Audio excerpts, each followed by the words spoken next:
Bismillahirrahmanirrahim. Assalamualaikum warahmatullahi wabarakatuh.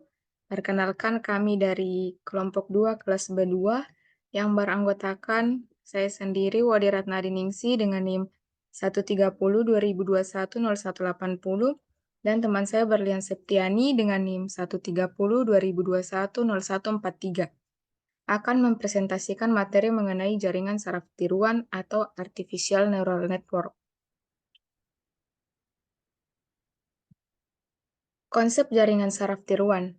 Jaringan saraf tiruan atau yang biasa dikenal dengan Artificial Neural Network merupakan paradigma pengolahan informasi pada otak manusia. Elemen kunci dari paradigma tersebut ialah struktur dari sistem pengolahan informasi yang terdiri dari sejumlah besar elemen pemrosesan yang saling berhubungan, bekerja serentak untuk menyelesaikan masalah tertentu. Sejarah jaringan saraf tiruan.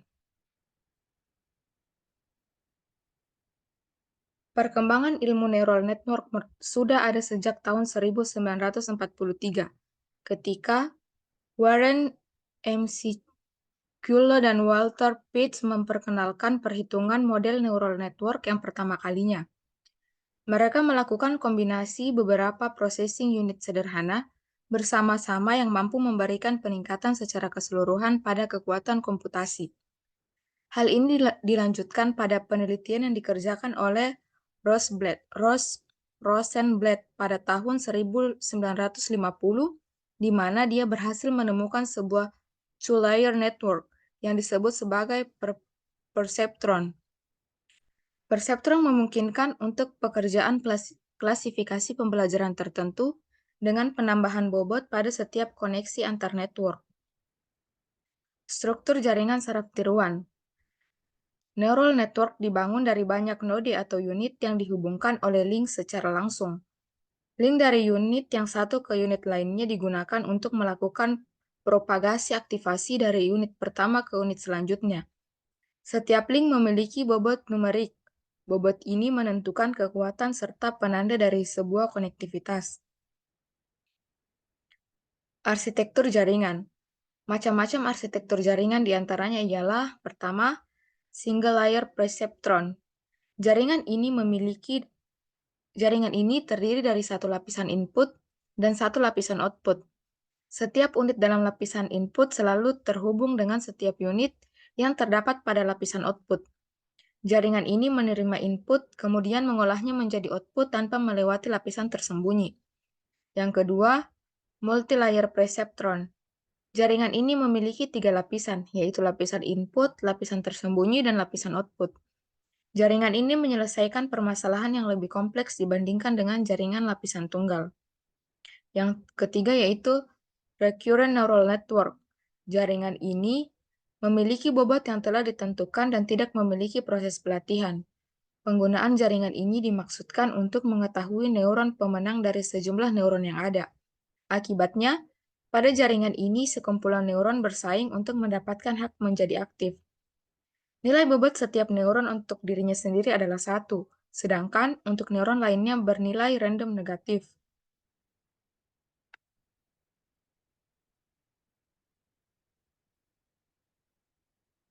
Fungsi aktivasi yang pertama, fungsi undak binär hard limit, digunakan oleh jaringan lapisan tunggal untuk mengkonversi nilai input dari suatu variabel yang bernilai kontinu ke suatu nilai output binär, dalam kurung 0 atau 1. Terdapat pada gambar 6.7.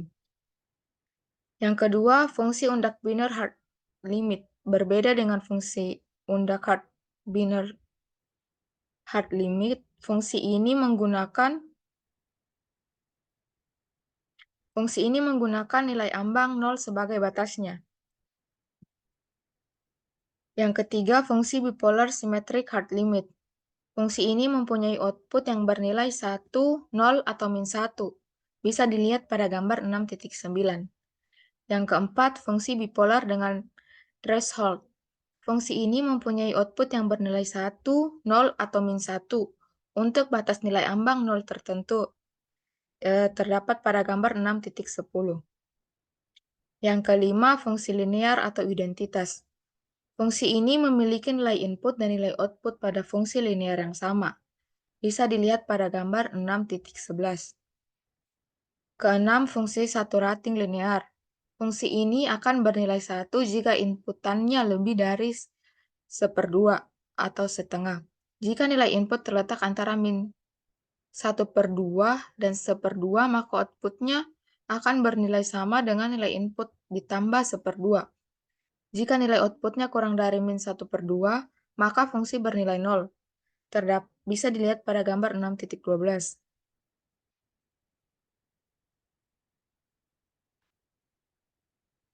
Ketujuh, fungsi simetrik satu rating linear. Fungsi ini bernilai 1 jika inputannya lebih dari 1. Jika nilai input terletak antara min 1 dan 1, maka outputnya akan bernilai sama dengan nilai inputannya. Sedangkan jika inputannya kurang dari min 1, maka fungsi akan bernilai min 1. Bisa dilihat pada gambar 6.13. Kedelapan, fungsi sigmoid biner. Fungsi ini digunakan untuk jaringan saraf tiruan yang dilatih menggunakan metode backpropagation. Jaringan saraf tiruan yang dibutuhkan nilai output yang terletak pada interval 0 sampai 1 seringkali menggunakan fungsi sigmoid biner, karena fungsi ini memiliki nilai pada range 0 sampai 1, terdapat pada gambar 6.14. Dan yang kesembilan merupakan fungsi sigmoid bipolar. Output dari fungsi sigmoid bipolar memiliki range antara 1 sampai min 1. Bisa dilihat pada gambar 6.15. Selanjutnya saya akan dilanjutkan oleh teman saya, Berlian Septiani. Saya persilahkan. Selanjutnya saya akan menjelaskan contoh studi kasus JST. Yang pertama, pada contoh ini dimasukkan N pelatihan ke dalam JST. Kemudian melakukan satu inisialisasi bobot-bobot jaringan set I sama dengan 1. Masukkan contoh ke I atau dari sekumpulan contoh pembelajaran yang terdapat dalam set pelatihan ke dalam jaringan pada lapisan input. Yang ketiga, cari tingkat aktivasi unit-unit input menggunakan algoritma aplikasi if kinerja jaringan memenuhi standar yang ditentukan sebelum memenuhi syarat untuk berhenti then atau exit. Kemudian yang keempat, update bobot dengan menggunakan aturan pembelajaran jaringan. Yang kelima, if I sama dengan N, then reset I sama dengan 1. Else I sama dengan I kurang 1. Langkah kedua, algoritma aplikasi atau inferensi jaringan saraf tiruan. Dimasukkan sebuah contoh pelatihan ke dalam jaringan saraf tiruan. Lakukan yang pertama, memasukkan kasus ke dalam jaringan pada lapisan input. Yang kedua, menghitung tingkat aktivasi node-node jaringan. Yang ketiga, untuk jaringan koneksi umpan maju, jika tingkat aktivasi dari semua unit outputnya telah dikalkulasi, maka akan melakukan exit. Untuk jaringan dengan kondisi balik, jika tingkat aktivasi dari semua unit output menjadi konstan atau mendekati konstan, maka akan exit. Jika tidak, kembali ke langkah kedua. Jika jaringannya tidak stabil, maka exit dan file. Next.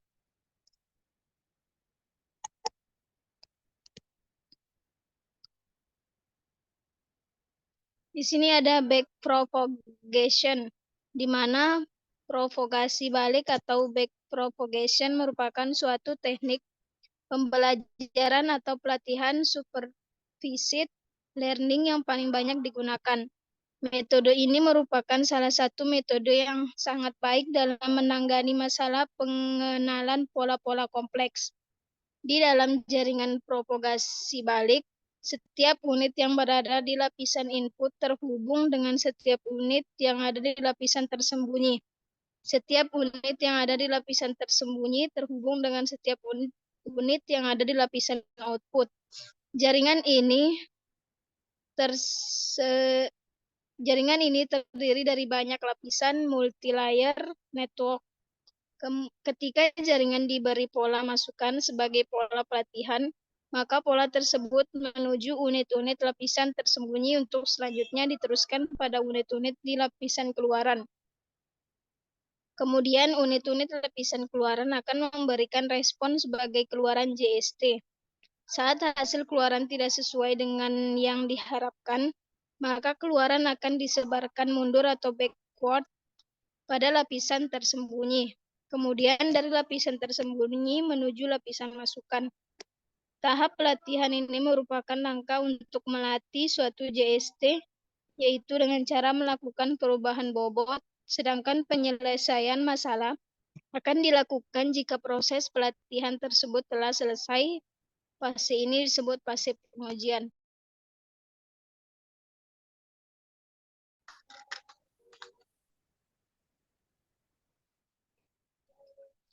Di sini saya akan menjelaskan mengenai contoh studi kasus backpropagation.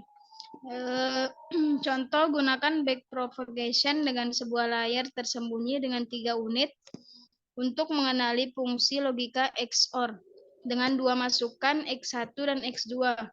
Buatlah iterasi untuk menghitung bobot jaringan untuk pola pertama X1 sama dengan 1 dan X2 sama dengan 1 dan T sama dengan 0. Penyelesaian bobot diberikan nilai acak dengan rank -1 sampai dengan 1. Misalnya bobot dari layar input ke layar tersembunyi seperti pada tabel A dan bobot dari layar tersembunyi ke layar output seperti pada tabel B. Langkah yang pertama, inisialisasi sebuah bobot dengan bilangan anak kecil tabel A. Z1 X1 0,2, X2 0,3, 1 0,3. Kemudian Z2 X1 0,3, X2 0,1, 1 0,3. Kemudian Z3 X1 minus 0,1, X2 minus 0,1, 1 0,3. Kemudian tabel B Z1 Y 0,5, Z2 Y minus 0,3, Z3 Y minus 0,4, 1 Y minus 0,1. Langkah yang pertama, jika kondisi perhentian belum terpenuhi, lakukan 2 sampai dengan 8. Langkah 2, untuk setiap pasang data pelatihan, lakukan langkah 3 sampai dengan 8. Next.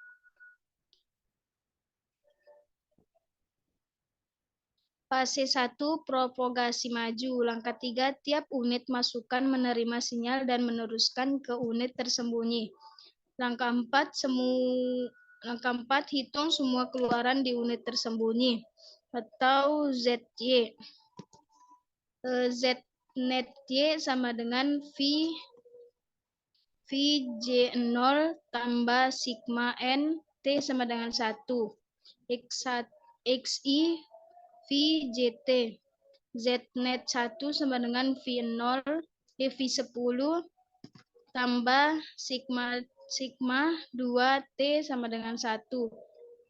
XI VJT sama dengan V10 tambah X1 V11 tambah X2 V12 sama dengan minus 0,3 tambah 1 kali 0,2 tambah 1 kali 0,3 sama dengan 0,2.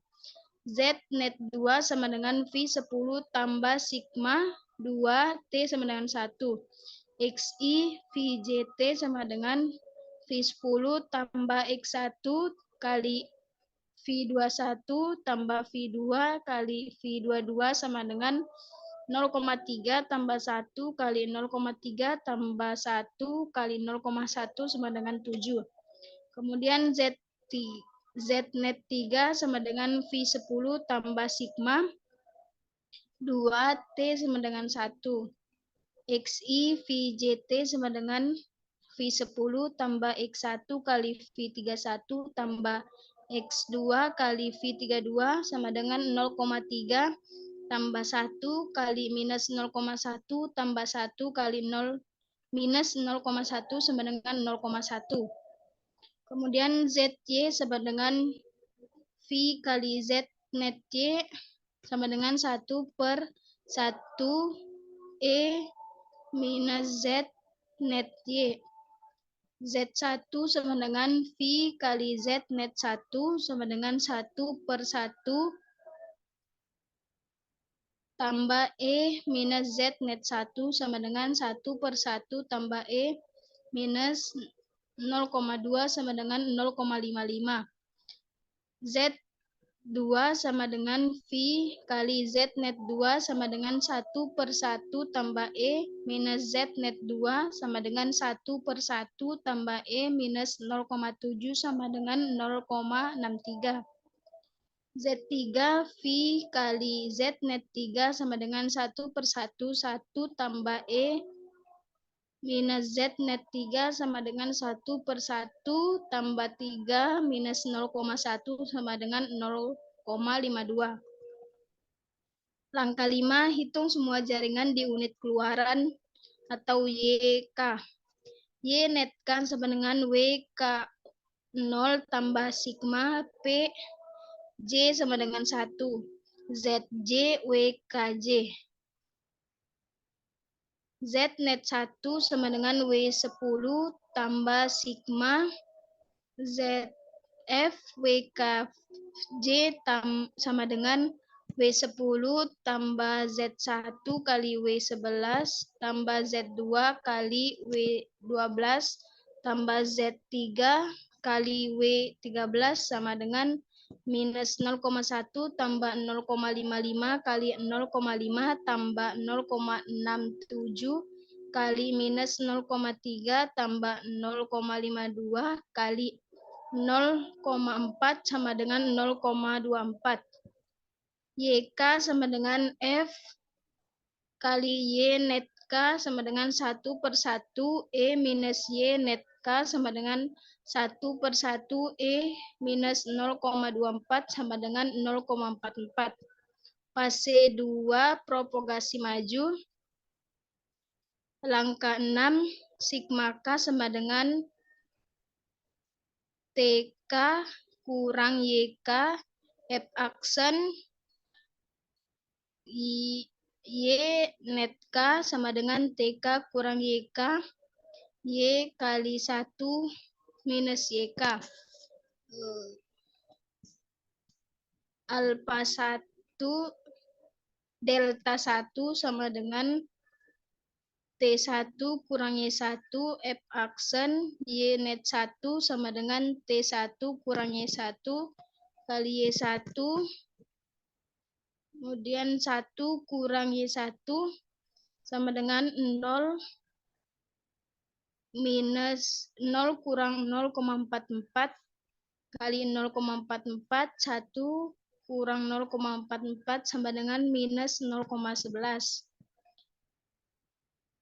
Delta WKJ sama dengan alpha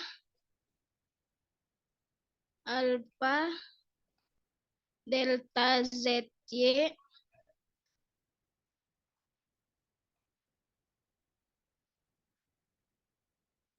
kemudian delta W10 sama dengan alpha delta 1 kali 1 sama dengan 0,2 kali minus 0,11 kali 1 sama dengan minus 0,022. Delta 11 sama dengan delta W11 sama dengan alpha delta 1 kali Z1 sama dengan 0,2 kali 0 kali minus 0,11 kali 0,55 sama dengan minus 0,01. Kemudian delta W12 sama dengan alpha delta 1 kali Z2 sama dengan 0,2 minus 0,11 kali 0,67 sama dengan minus 0,01. Kemudian delta W13 sama dengan alfa delta 1 kali Z3 sama dengan 0,2 kali 0, minus 0,11 kali 0,52 sama dengan minus 0,01.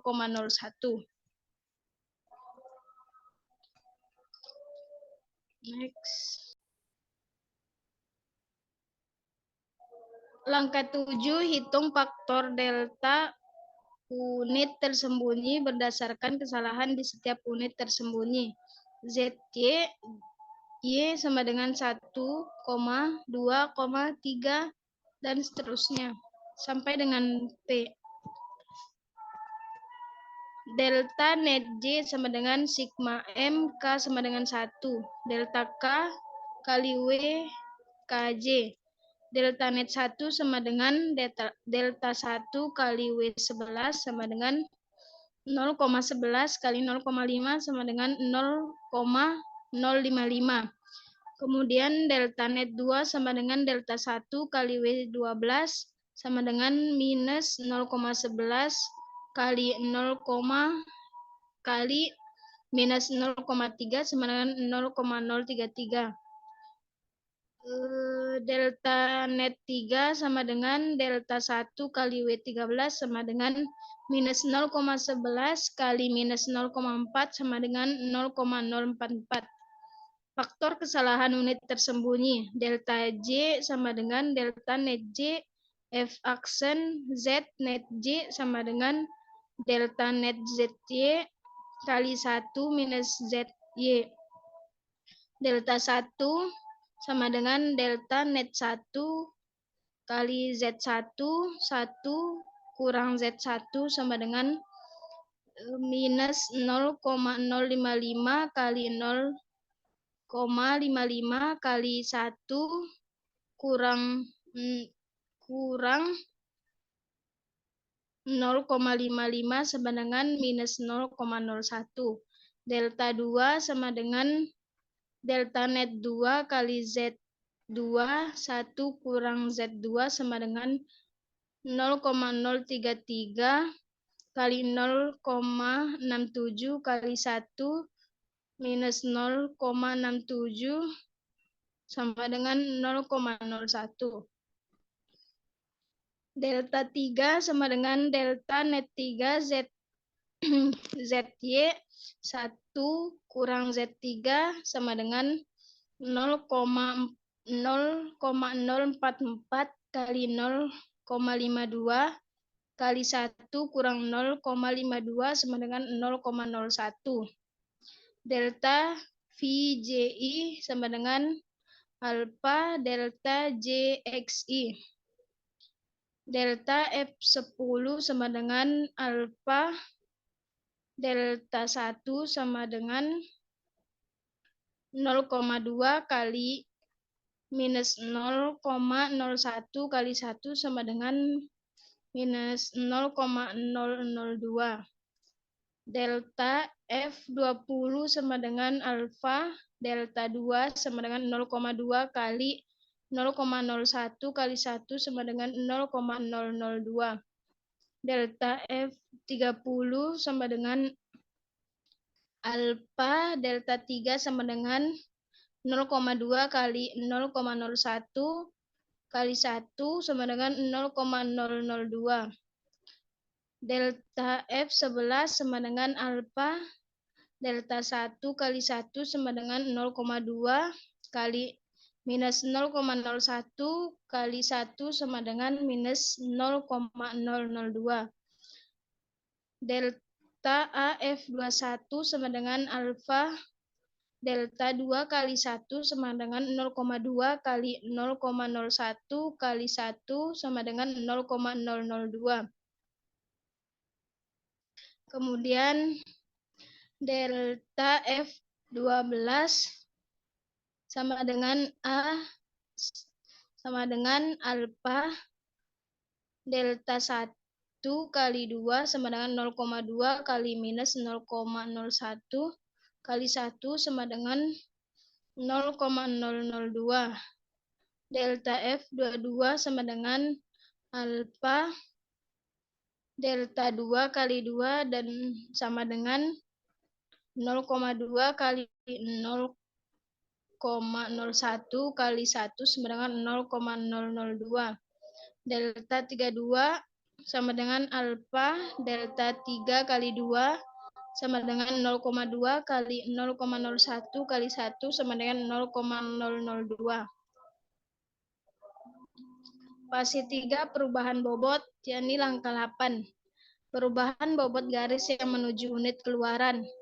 WKJ baru sama dengan WKJ lama tambah delta WKJ. W10 baru sama dengan W10 lama tambah delta W10 sama dengan minus 0,1 kurang 0,02 sama dengan minus 0,122. W11 baru sama dengan W11 lama tambah delta W11 sama dengan 0,5 kurang 0,01 sama dengan 0,49. W12 baru sama dengan W12 lama tambah delta W12 sama dengan minus 0,2 kurang 0,01 sama dengan 0,31. W13 baru sama dengan W13 lama tambah delta W13 sama dengan minus 0,1 kurang 0,01 sama dengan 0,41. FJI baru sama dengan FJI lama tambah delta FJI. F10 baru sama dengan F10 lama tambah delta V10 sama dengan minus 0,3 kurang 0,002 sama dengan minus 0,302. V20 baru sama dengan V20 lama tambah delta V20 sama dengan 0,3 tambah 0,002 sama dengan 0,302. V30 baru sama dengan V30 lama tambah delta V30 sama dengan 0,3 tambah 0,0020 sama dengan 0,302. V11 baru sama dengan V11 lama tambah delta V11 sama dengan 0,2 kurang 0,002 sama dengan 0,198. V21 baru sama dengan V21 lama tambah delta V21 sama dengan 0,3 tambah 0,02 sama dengan 0,302. V31 baru sama dengan V31 lama tambah delta V31 sama dengan minus 0,1 tambah 0,02 sama dengan minus 0,098. V12 baru tambah sama dengan V12 lama tambah V delta V12 sama dengan 0,3 kurang 0,002 sama dengan 0,298. V22 baru sama dengan V22 lama tambah delta V22 sama dengan 0,1 tambah 0,002 sama dengan 0,102. V32 baru sama dengan V32 lama tambah delta V32 sama dengan minus 0,1 tambah 0,002 sama dengan minus 0,098.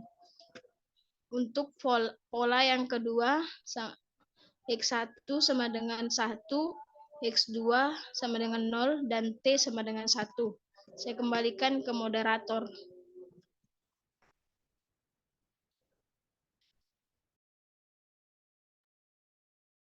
Baik.